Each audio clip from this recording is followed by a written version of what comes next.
सब मिलकर और जोर से बोलिए शुभम बाबा की जय। अब प्रवचन शुरू होंगे। दोस्तों, बात कर लेते हैं आजकल जो रिसेंट में एक बहुत ही बड़ा मुद्दा बना हुआ है देश में। मुद्दा क्या है आप सब लोगों को पता होगा, पठान मूवी का बेशरम रंग सॉन्ग। बात करेंगे सच की, उसकी बात करेंगे जो एक्चुअल में है, वो नहीं जो दिखाया जाता है या फिर जो बवंडर बनाया जाता है कुछ लोगों और कुछ ऑर्गेनाइजेशन के द्वारा। राइट, हम कोई बहुत बड़ी रॉकेट साइंस की बात नहीं करेंगे, हम बहुत ही सिंपल चीज़ों पे बात करने वाले हैं। ठीक है, हम ऐसी चीज़ों पर बात करेंगे जिससे एक आम इंसान समझ सके और इतना थोड़ा बहुत दिमाग एक आम इंसान लगा सके। राइट, क्यों बवाल मचा हुआ है, सबसे पहले इस पे बात कर लेते हैं।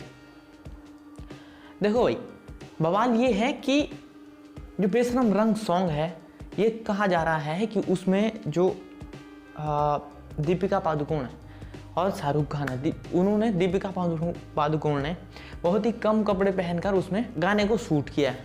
राइट, बिल्कुल मान लेते हैं। सबसे पहला जो क्वेश्चन उठाया जा रहा है वो ये है कि उन्होंने भगवा कलर के कपड़े पहने हुए हैं और वो भी कम कपड़े पहने हुए हैं। राइट, पहली बात तो ये कि कुछ ऑर्गेनाइजेशन और कुछ लोग अब कलर्स पर भी अपना आधिपत्य जमाने लगे हैं, अपना अधिकार बनाने लगे हैं। जैसे प्रॉपर्टी राइट्स होते हैं ना, इंटेलेक्चुअल राइट्स, वैसे ही मैं ये कह रहा हूं कि भाई वो तो कलर है ना, उस पर आपका आधिपत्य कैसे हो सकता है। अब जो भगवा कलर है वो किसी न किसी चीज़ का साइन है, किसी चीज़ से रिलेटेड है। जैसे मुझे नहीं पता, मैं इसकी डिटेल में भी नहीं जाना चाहता कि वो किस चीज़ से रिलेटेड है। हो सकता है वो किसी धर्म से रिलेटेड हो सकता है वो किसी धार्मिक भावना से रिलेटेड हो, या फिर हो सकता है वो किसी पॉलिटिकल पार्टी से रिलेटेड हो।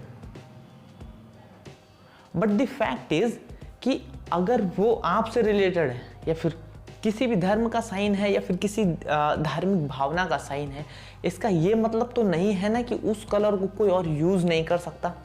ऐसा, इसके पीछे कोई लॉजिक नहीं है। उससे बड़ी बात ये कि अगर हम लेट्स सपोज हम एक एग्जांपल ले लेते हैं, मान लेते हैं हमारे देश का जो झंडा है उसमें 3 कलर हैं, और मान लेते हैं कि उस वाइट कलर उठा लेते हैं। राइट, अब उस वाइट कलर को ऐसा तो नहीं है कि कोई और यूज़ नहीं कर सकता किसी भी तरह से, कपड़ों में या किसी भी और रंग में, ऐसा तो नहीं है ना। वैसे ही भगवा रंग किसी का संकेत हो सकता है, लेकिन उस कलर पर आपका अधिकार तो नहीं है ना। ऐसा तो नहीं है ना कि वो कलर कोई और यूज़ कर ही नहीं सकता, उस रंग के कपड़े कोई और पहन ही नहीं सकता। इसके पीछे कोई लॉजिक है, आप खुद सोच कर देखिए। कहा जा रहा है कि ये जानबूझ कर किया गया और भगवा रंग के कपड़े पहनकर वो सॉन्ग शूट हुआ है। राइट, इट्स ओके ना, ये उनकी चॉइस है, अपनी चॉइस है। आप अपनी चॉइस क्यों थोपना चाहते हैं? आपको भगवा कलर पसंद आया, आपने उसे अपने धर्म का कलर बना दिया। उनको भी वो भगवा कलर पसंद आया, उन्होंने उनको उस कलर के कपड़े पहनकर सॉन्ग शूट किया। इसमें प्रॉब्लम क्या है? बात यहाँ पर दीपिका पादुकोण की जा रही है और अपने अपने तरह से अपना दिमाग लगाकर लेबल लगाने की कोशिश की जा रही है, और कहा जा रहा है कि उन्होंने कम कपड़े पहनकर अश्लीलता दिखाई है। क्वेश्चन ये है कि ये बात कहां पर लिखी हुई है कि उनको कितने कपड़े पहनने चाहिए और कितने नहीं। आई डोंट थिंक सो कि ये चीज और लोगों को डिसाइड करनी चाहिए, ये उनकी अपनी चॉइस होनी चाहिए ना। और चलो इसकी थोड़ा सा और एक और लेयर डीप में जाते हैं। जैसा आप ये डिसाइड कर रहे हैं कि कम कपड़े पहनना अश्लीलता है, वैसे ही वो लोग यह भी तो डिसाइड कर सकते हैं कि ज्यादा कपड़े पहनना अश्लीलता है। सही बात है, ये भी तो कह सकते हैं कि अरे देखो इसने अपना पूरा शरीर ढका हुआ है, कितना अश्लील है। ऐसा तो नहीं होता ना। ये एक यूनिवर्सल ट्रुथ नहीं है, ये आपका अपना सच हो सकता है कि कम कपड़े पहनना अश्लीलता है, लेकिन ये एक सार्वभौमिक सत्य तो नहीं है ना। कहीं ऐसा तो नहीं कि आपका जो माइंडसेट है उसी में प्रॉब्लम हो, ऐसा भी तो हो सकता है। Completely illogical thing. और ये वो लोग करते हैं जो देश की सत्ता के सर्वोच्च पदों पर बैठे हुए हैं, वो लोग करते हैं जिनके देश भर में लाखों और करोड़ों अनुयायी हैं। ये वो सो कॉल्ड धर्म गुरुज ऐसी बातें करते हैं जिनका अनुसरण करने वाले देश में करोड़ों लोग हैं। अब आप सोचिए ये कितनी इलॉजिकल बात है।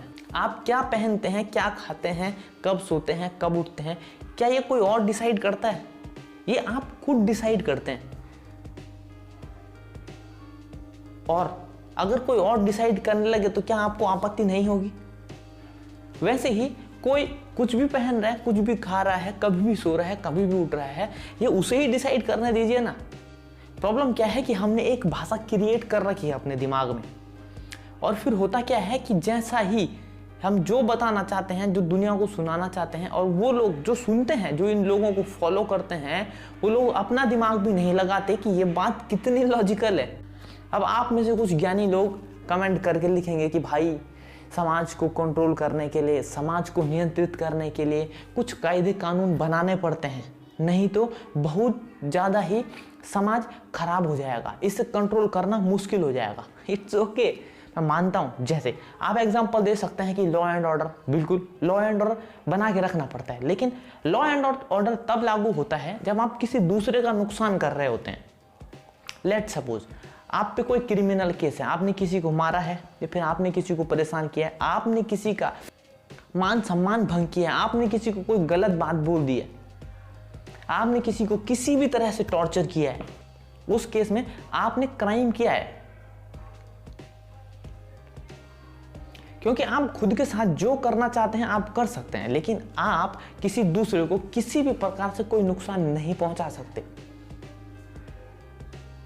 ऐसा जब भी होता है तो इस केस में लॉ एंड ऑर्डर हमेशा लागू होता है और होना भी चाहिए। ये बात बिल्कुल सच है, जिससे कि समाज हमेशा नियंत्रित बना रहता है।